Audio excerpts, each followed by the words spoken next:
हम सभी नागरिकों का अधिकार एक समान है।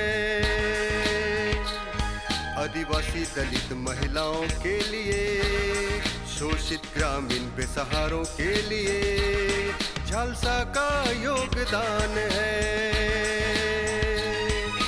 आओ करें इंसाफ और अपने हक की बात, कानून की बात, कानून की बात, कानून की बात, कानून की बात।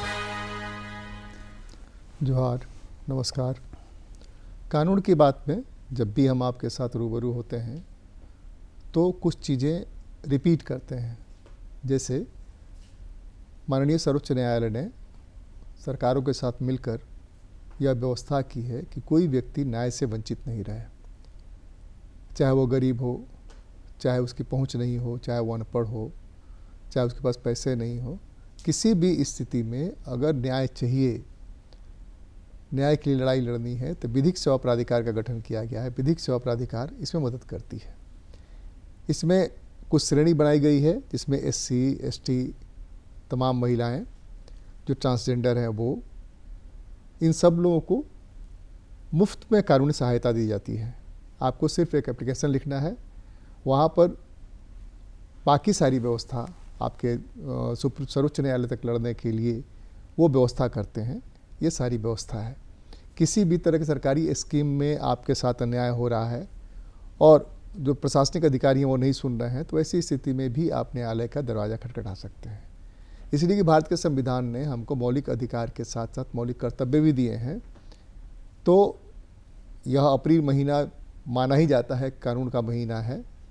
इसी समय भारतीय संविधान के निर्माता बाबा साहेब भीमराव अम्बेडकर का जन्म हुआ था।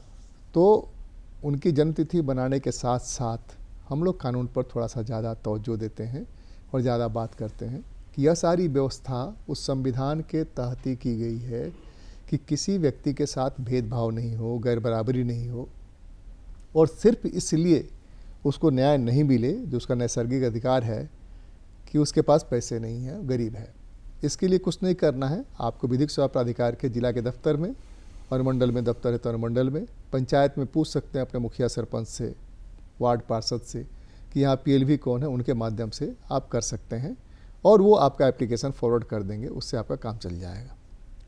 आज हम बात करेंगे हमारा जो मौलिक कर्तव्य है वो क्या है, अधिकारों के साथ कर्तव्य कैसे जुड़ता है। हम सिर्फ बात करते हैं हमारी मांगें पूरी हो चाहे जो मजबूरी हो, यह चलेगा नहीं। जब मजबूरी होगी तो मांगें कहाँ से पूरी होंगी। मांगों की पूरी होने के लिए वहाँ की मजबूरी को कम से कम न्यूनतम करना पड़ेगा, तब न्यूनतम या अधिकतम आपकी मांगें पूरी होंगी। हमारे साथ बात करने के लिए परवेज इब्राहिमी साहब हैं, जो रिटायर्ड ADM हैं और झालसा के मध्यस्थ। स्वागत है आपका। जोहार, नमस्कार। जोहार। दोनों बताएं, थोड़ा कर्तव्य, थोड़ा अधिकार कि संविधान ने हमको जो दिया है इसका मायने क्या है, और कर्तव्य जोड़ना क्यों पड़ गया। हमारी ड्यूटी तो खुद है ना। हम सब लोगों के साथ जो दिक्कत है वो ये है कि हम खेत को तैयार किए बिना अच्छी फसल लेना चाहते हैं।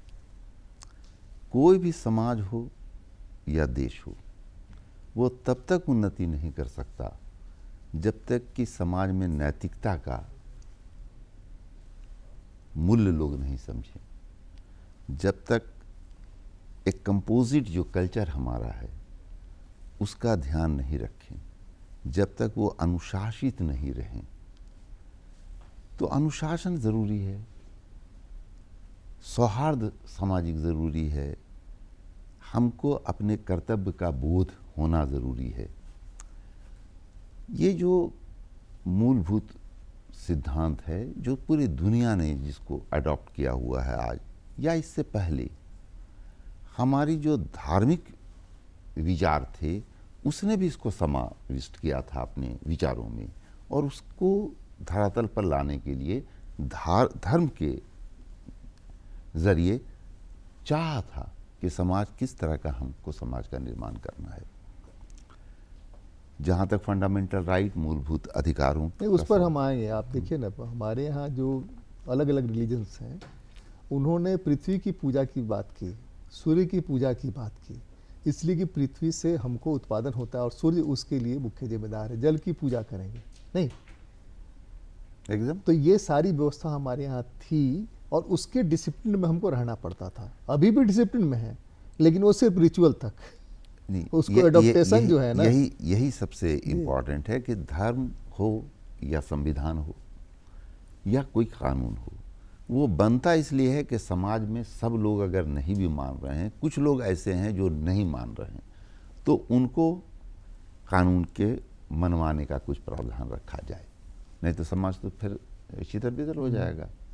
हर आदमी अपने अपने ढंग से काम करने लगेगा।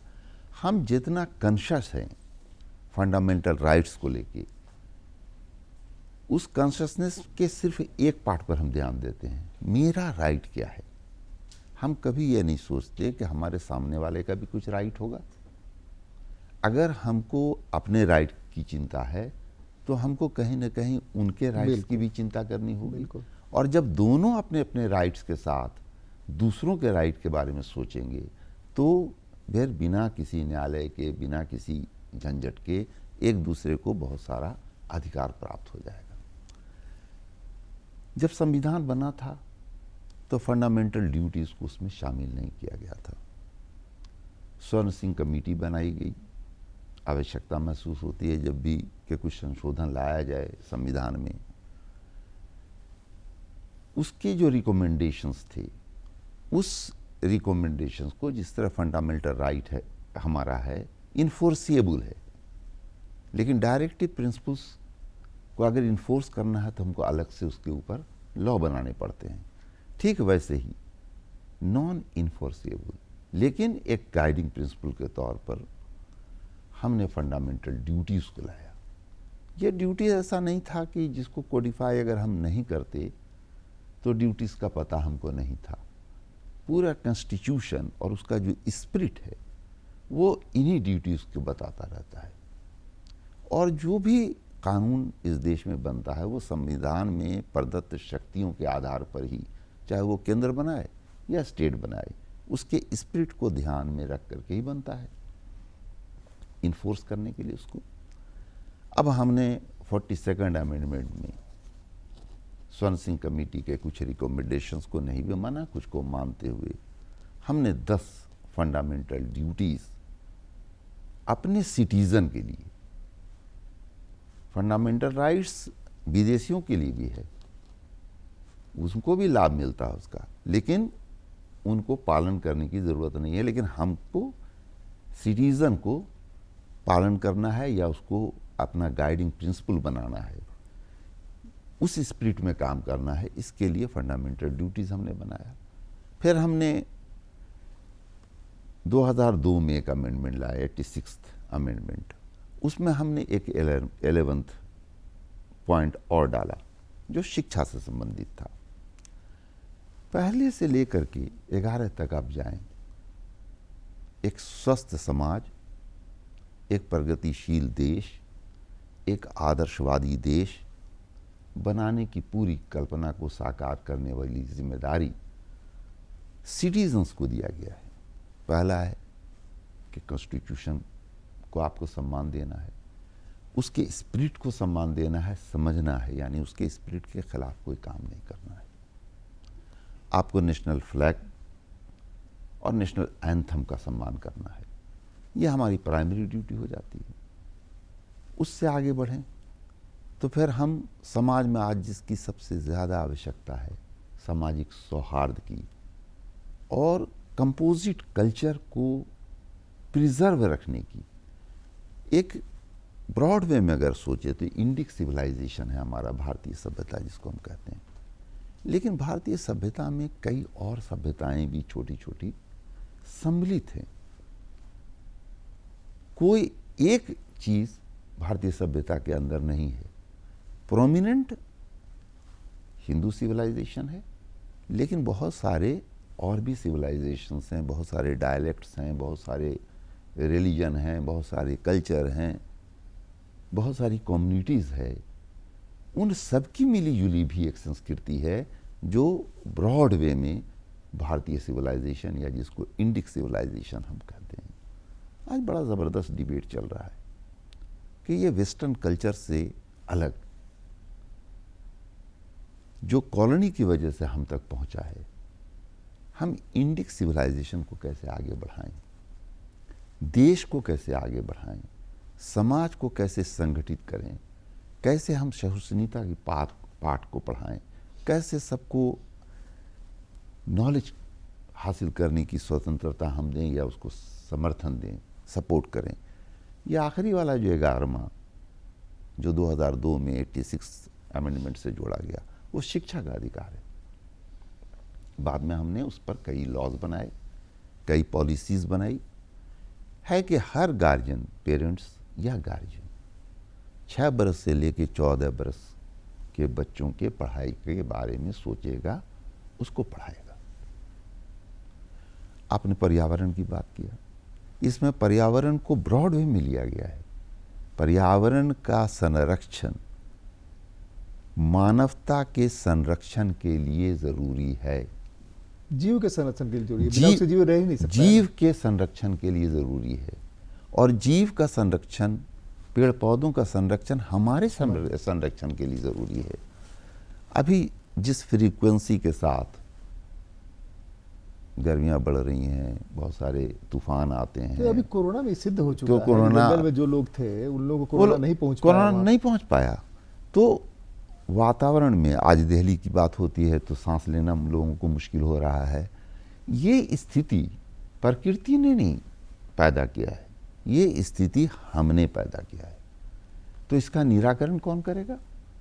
निराकरण भी तो हम ही को करना होगा। अगर कोई कमी है तो हमको उसको दूर करना होगा।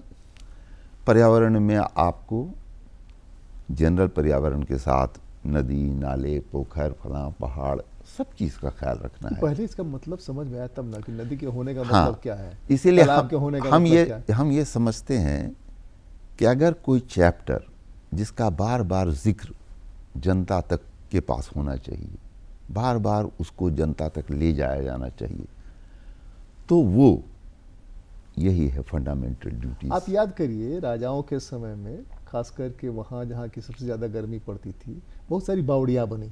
बहुत सारी बावड़ियाँ, बुंदेलखंड के पूरे इलाके में चले जाइए, बावड़ियों से काम चलाए, मैंने चेन में बावड़ियाँ बनी हुई हैं। राजस्थान में चले जाइए, एक से एक बावड़ी, कभी 5 साल 10 साल पानी नहीं हुआ तब भी बावड़ी से पानी आता है। तो वो जो सिस्टम, वो जो चेन बना था, वो था कि भाई ऐसी नौबत आ सकती है, उस नौबत में भी हमको पानी तो चाहिए, पानी के बगैर जी नहीं सकते। लेकिन अब नदी हमारी महत्वहीन है। हम पूजा करते हैं, आज भी नदी की पूजा किए बगैर नहीं मानते हैं, आज भी हम जल की पूजा करते हैं।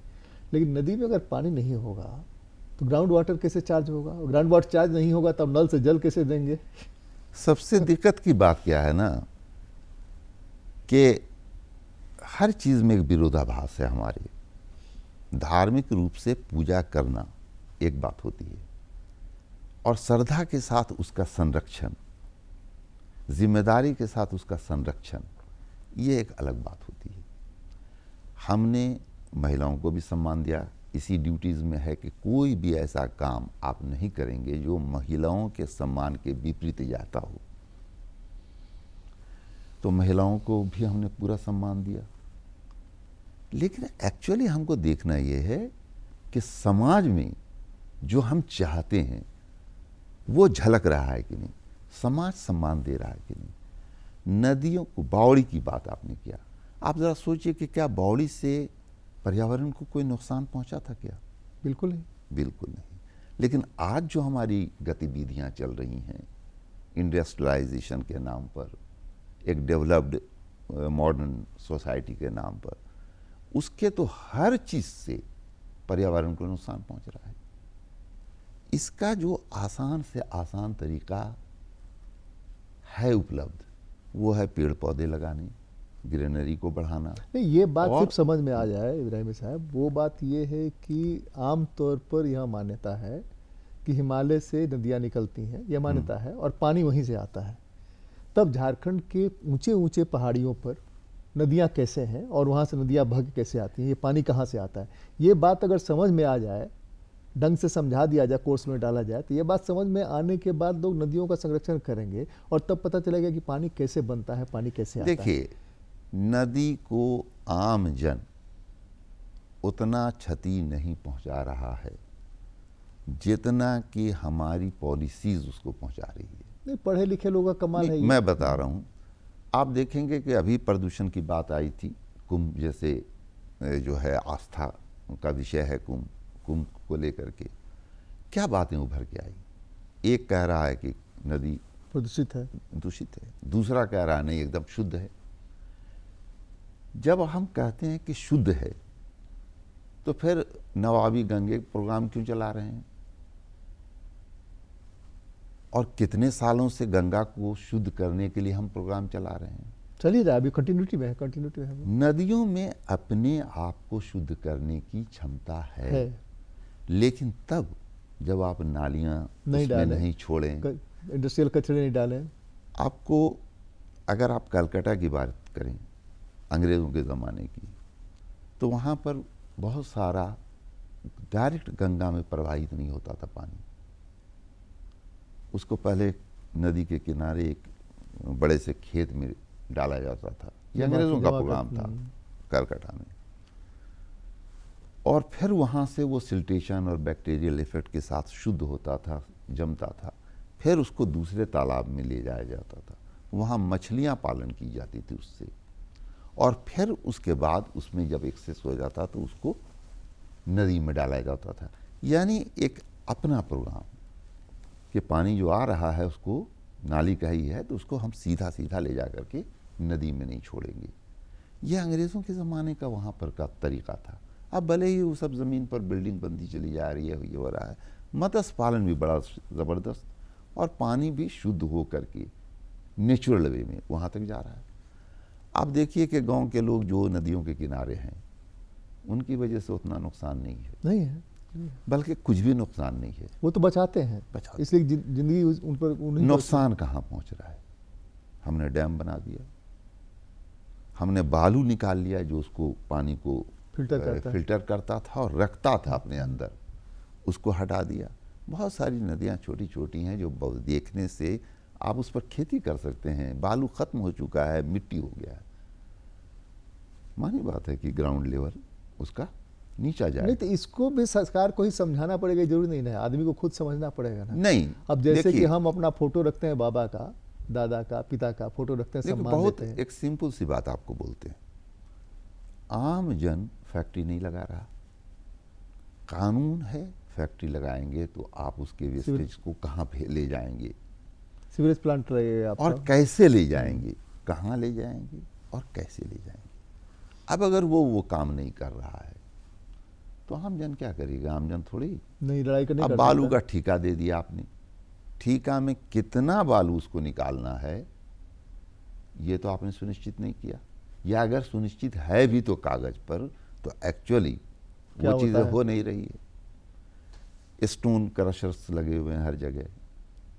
हमको तो लगता है कुछ दिनों में पहाड़ हम लोग तस्वीर में देखा करेंगे। नहीं तो केस हुआ था हाईकोर्ट में, हाईकोर्ट में सरकारें नहीं बता पाई कि पहाड़ होने का मतलब क्या है, पहाड़ के नहीं होने का मतलब क्या है। नहीं होने का मैं कह रहा हूँ कि कुछ दिनों के बाद हम उसको तस्वीरों में देखेंगे कि पहाड़ ऐसा होता था, या फिर जो पहाड़ पत्थर के नहीं हैं, मिट्टी के हैं, उन पहाड़ों पर दरख्त देखा करेंगे। विकास में भी बैलेंस की ज़रूरत है। जैसे हम सांस जो लेते हैं, इस सांस में कोई भी एक पदार्थ बहुत ज़्यादा हो जाए तो हम सांस नहीं ले पाएंगे। यानी बैलेंस, यह पूरी पृथ्वी बैलेंस पर टिकी हुई है। हाइड्रोजन ही ज़्यादा हो जाए तो नहीं ले पाएंगे, ऑक्सीजन ज़्यादा हो पाएगा तभी नहीं ले पाएंगे। अच्छा देखिए कि ये पूरा परले आ जाएगा अगर ये बैलेंस ख़त्म हो गया तो। मानी बात है कि बैलेंस हर चीज़, हमारा बिहेवियर भी बैलेंस पर है, समाज भी बैलेंस पर है, उसके बैलेंस अलग तरह के हैं। तो कहीं ना कहीं जागरूक लोग, सरकारों को इस बात पर ध्यान देना होगा कि बैलेंस गड़बड़ा तो नहीं रहा है। किस स्पिरिट को लेकर के हमको आगे बढ़ना है। देश को अगर आगे बढ़ाना है तो नॉलेजेबल बनाना होगा, साइंटिफिक टेम्पर। तो इस ड्यूटी में वो भी है कि आपको साइंटिफिक टेम्पर पैदा करना नहीं, चाहिए। साइंस आया कहाँ से? साइंस तो वहीं से आया जहाँ से हम साइंस चले हैं। देखिए, प्राइमेटिव स्टेज में भी साइंस था। नहीं, और जहाँ से हम हाँ, चले जहाँ हैं से चले उसको हैं। अब साइंस नहीं मान रहे हैं। हमने पढ़ के नहीं, किताब में नहीं, जो नहीं, बंद कर दिया, नहीं। उस किताबे को साइंस मान रहे हैं, उस किताब से ऊपर जा ही नहीं रहे देखिए, हैं, बाहर निकल रहे हैं। साइंस जो है या कोई भी समाज भी, हम जंगलों में रहते थे, केव में फिर हमने शरण लिया, वहाँ से फिर हमने जो है आगे बढ़ते बढ़ते बढ़ते यहाँ तक हम आए। पकाना भी नहीं आता था, आग की भी जानकारी नहीं थी, तो साइंस है वहीं से खोजते खोजते साइंस ये आहिस्ते आहिस्ते बढ़ता गया, चीज़ें मिलती गई और आगे समाज बढ़ता चला गया, साइंटिफिक इनोवेशन होता रहा। साइंटिफिक टेम्पर का मतलब क्या है? साइंटिफिक टेम्पर का मतलब सिर्फ साइंटिफिक इन्वेंशन नहीं है। किसी भी बात को बिना किसी सही तर्क के मान लेना, अंधविश्वास में पड़ जाना, ये भी साइंटिफिक टेम्पर के खिलाफ है। साइंटिफिक टेम्पर का मतलब है कि आपके अंदर जिज्ञासा होनी चाहिए, ज्ञान की जिज्ञासा और नई नई चीज़ों के आविष्कार की जिज्ञासा। हमको उस लाइन पर आगे बढ़ना है जिससे देश हमारा आगे बढ़े। सिर्फ ये कह भर लेने से कि हम कभी विश्व गुरु थे या कभी संसार में जो प्राचीनतम सभ्यता थी वो हमारे यहाँ थी, नहीं थी तो इसमें कोई दो मत थी, नहीं है। उसके तो साक्ष्य हैं, थी तो साक्ष्य हैं। वैशाली का गणतंत्र भी हमारे ही यहाँ था। और मदर ऑफ डेमोक्रेसी था, हाँ। साक्ष्य हैं साक्ष्य उसके। तो है, लेकिन उससे क्या बात नहीं, आज कहाँ है? नहीं, लेकिन हमको ये तो सोचना पड़ेगा ना हम कहाँ कि हैं? हमारी कैपेसिटी सोचने की भी बढ़ गई। बिल्कुल। फिर हमने उन सभ्यताओं को आगे लाया या नहीं लाया। समाज जो संगठित था वहाँ, उस समाज को और संगठित हमने किया कि नहीं किया, उसको हमने रोड टू प्रोग्रेस पर ले जा करके खड़ा किया या किसी जगह दूसरी जगह चौराहे पर खड़ा करके रख दिया है। कहीं ना कहीं कुछ ना कुछ, ठीक है 100% नहीं हो सकता, लेकिन एकदम नहीं हो सकता। जैसे किसी चीज़ में ग्रेजुअली गिरावट आती है, एक मकान भी खंडर बनता है ग्रेजुअली, मेंटेन और- होता रहता, लंबा चलेगा। हाँ, और फिर हम जब उसको मेंटेन करते हैं तो हम उसको फिर से ताकत दे देते हैं, फिर से उसको वही शेप में। आर्कियोलॉजी क्या करता है? पुरानी पुराने खंडरों को फिर से पुनर्जीवित कर देता है, कहाँ जहाँ जहाँ आवश्यक। यानी किसी चीज़ को ख़राब होने में अगर समय लगा है तो उसको अच्छा भी किया जा सकता है अगर हम उस कोशिश में रहें। तो हमको लगता है कि अनुशासन में रहना और अपनी जिम्मेदारियों को, ड्यूटीज़ को समझना, ये बहुत आवश्यक है। और फंडामेंटल राइट्स की अगर हम बात करते हैं तो हमको ये भी सोचना होगा कि हमको भी मेरा अधिकार मिले और साथ में मेरे हाथों किसी के अधिकार का हनन ना हो। नहीं, इसको हम कंक्लूड कर रहे हैं हम अपने स्कूली जीवन के बसों में लिखे हुए वाक्य से, आप वही व्यवहार करें जो दूसरे के साथ अपेक्षा करते हैं। हम इसको इतना ही में कंक्लूड कर रहे हैं कि आप जो है, अगर पिताजी की तस्वीर आप मानते हैं कि बड़े थे, तो गांधी जी की तस्वीर भी बड़ी थी, तो गांधी जी का सम्मान होना चाहिए, अबुल कलाम आज़ाद का सम्मान होना चाहिए। मैंने क्यों सम्मान होना चाहिए? सबसे ज़्यादा तो दिक्कत ये है कि हम अगर इस हद तक घटिया अंदाज में अपने महापुरुषों को कभी कभी आइडियोलॉजिकल बेसिस पर या किसी पर याद कर लेते हैं, जो ये बताता है कि हम ही संस्कारहीन हो गए। बिल्कुल बिल्कुल बिल्कुल। अब हमने वो संस्कार नहीं रहा। जैसे इसमें कहा ना कि कोई भी डेरोगेटरी चीज़ जो औरतों के खिलाफ हो वो नहीं करना होना चाहिए। चाहिए। लेकिन आप देख लीजिए सोशल मीडिया, हम आइडियोलॉजिकल वार नहीं कर रहे, हम प्रोग्राम को लेके वार नहीं कर रहे, हम गंदगी को उछाल रहे हैं। तो यहाँ पर ड्यूटीज़ की समझ होनी चाहिए, और ड्यूटीज़ जो है ये बड़ा ही अच्छा कोडिफाइड ड्यूटीज़ है। अगर इस ड्यूटीज़ को जनता समझ ले। हाँ, समय हमारा ख़त्म हो रहा है। ड्यूटीज़ को जनता को समझना ही पड़ेगा, इसलिए कि जनता को ही इस देश को चलाना है और जनता से ही यह देश चलेगा। भारत का संविधान शुरू भी होता है जनता से, जनता द्वारा, जनता के लिए। तो हम समझते हैं कि हमारी जितनी बातचीत हुई आपने समझी होगी और आगे भी समझेंगे। आगे फिर मिलेंगे किसी और टॉपिक के साथ। बहुत बहुत धन्यवाद। जोहार, नमस्कार।